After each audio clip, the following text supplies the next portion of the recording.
Well, let me ask you about a massacre that took place on Saturday in Beit Lahia. 100 people were killed, maybe more, many more injured. It was mainly civilians. I know Israel liked to say, under the pretext that there were fighters there, but we have seen, by irrefutable evidence that Hamas fighters fight in twos and threes, as we have seen, and their leader was fighting in twos and threes and so on, because it is more effective and it's safer for them. So why is it so difficult for the United States of America, that has always adopted and espoused high standards on human rights and so on, why is it so difficult to condemn the massacre of civilians in this very case?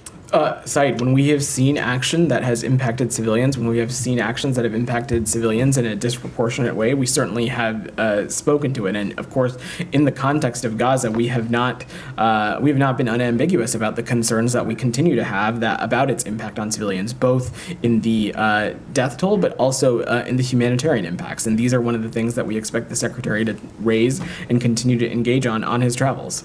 But you do condemn the deliberate and wanton killing of civilians, don't you? Of course we do, okay. Said. Right. Let me just follow up on this very issue. Your ally, one of your strongest allies, is Jordan, and this is what Ayman Safadi said yesterday. He said the horror Israel is bringing on the entire population of northern Gaza isn't human. It is pure evil and war crime that humanity should not tolerate. Do you agree with the Foreign Minister of Jordan, your good ally? I've not seen Mr. Safadi's comment, Said, and certainly I'm not going to get into a public discussion or speak to private diplomatic conversations up here. What I can say is that we know that Jordan shares the United States' commitment of what we want to see for the region, which is ultimately, of course, regional stability and as well protections for civilians. We all have a strong interest in trying to create an environment in which people involved in this conflict can return to their homes and live safely and securely. Certainly, that includes the Palestinian people, and that is something that we are going to continue to work towards,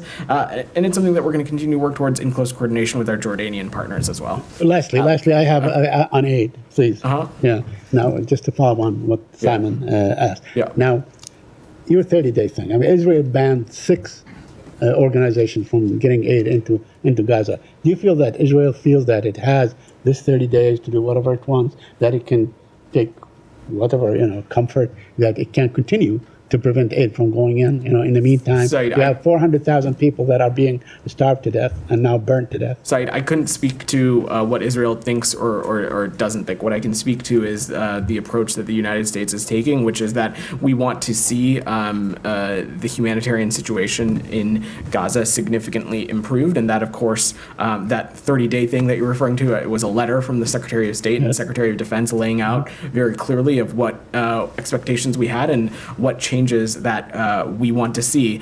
And I'll add, it is simply just a reflection of U.S. policy. We are always going to appropriately enforce the laws that we are bound by, which is, of course, that when we have countries in which we have security relationships with, when we have humanitarian conditions as such, there are certain expectations and metrics that we need to see. And we will continue to push them to see those, and I have no doubt that the Secretary will raise this directly.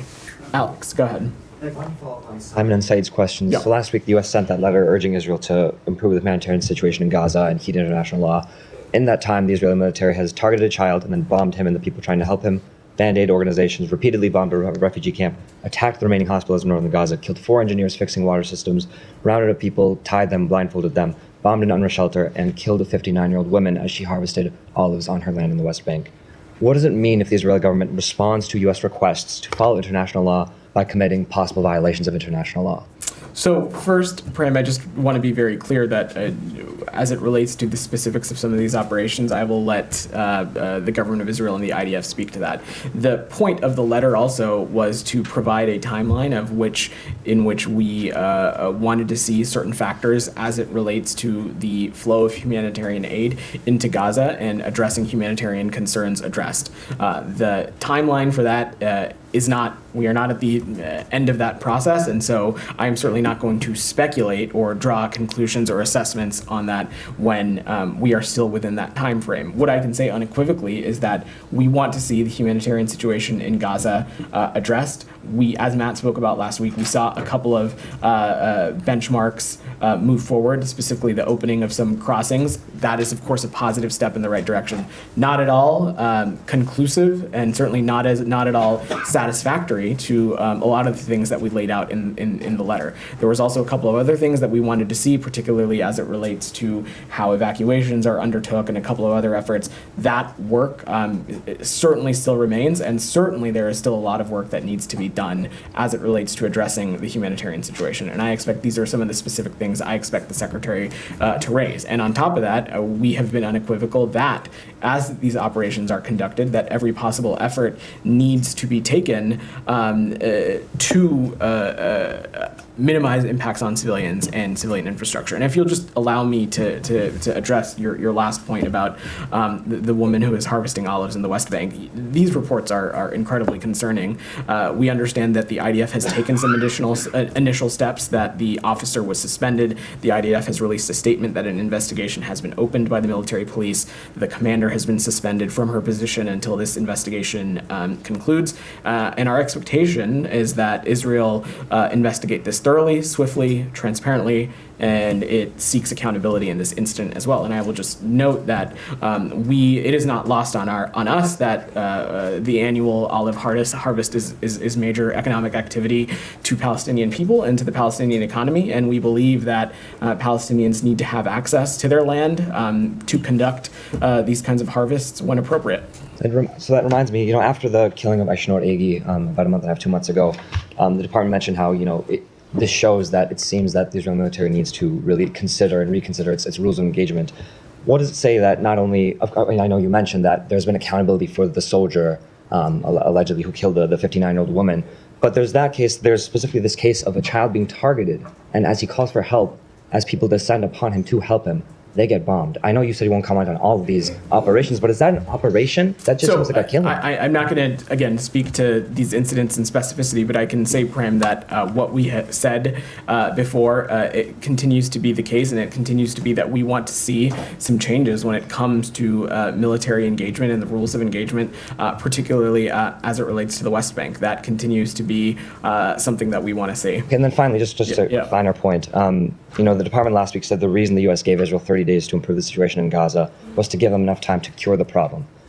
You just said that this letter was also about affirming existing U.S. policy. So what exactly happens if the Israeli government doesn't heed U.S. policy? 23 days from now, if these bombings continue, these capturings, these killings continue, as they have for the past 380 days, what specifically will the U.S. do? So I'm not going to speculate on what may or may not happen, Prem. I can say, and you heard Matt say this last week as well, we of course will appropriately enforce what U.S. law is. We are bound by the laws that govern our government and of course govern the security relationships that we have with any particular country. I'm not going to speculate what that process is. There's still quite some time before we're at that point. We hope that we don't have to get there. Our hope is that we see some effective remediation in efforts surrounding humanitarian access and humanitarian aid, and we hope that we don't have to get to that point. So I will continue to let that process play out. I know that this is something that is important to the Secretary, and he'll be raising it with counterparts on this trip. Why has it been enforced up to this point?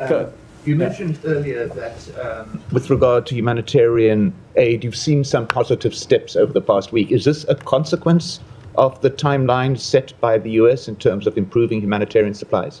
You'll have to speak to the Israelis and members of their government involved in the provision of humanitarian aid, whether it is a byproduct of the letter or not. What I can say is that outside of course, the letter, which, as Matt spoke about, was intending to stay private, we have talked about humanitarian aid and the importance of it through a relevant counterpart to counterpart and diplomatic channels. And so this is a round-the-clock effort, not solely just through this letter. And so we consistently have raised concerns around humanitarian issues when we have seen things happen, whether it be crossings close or certain access points not be as easily accessible.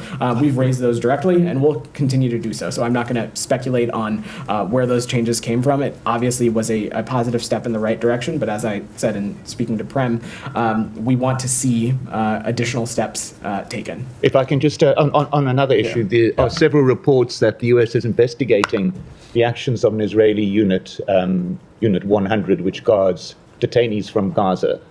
Can you comment on that at all? This is what happens when you come to the briefing a little tardy. I spoke to this question already, so I will just I'll point you back to the transcript, but just say broadly that we certainly would not speak to any kind of ongoing efforts that we may have or have not in place as it relates to any country in which we have security relationships with. We just wouldn't speak to that. Jalil, go ahead.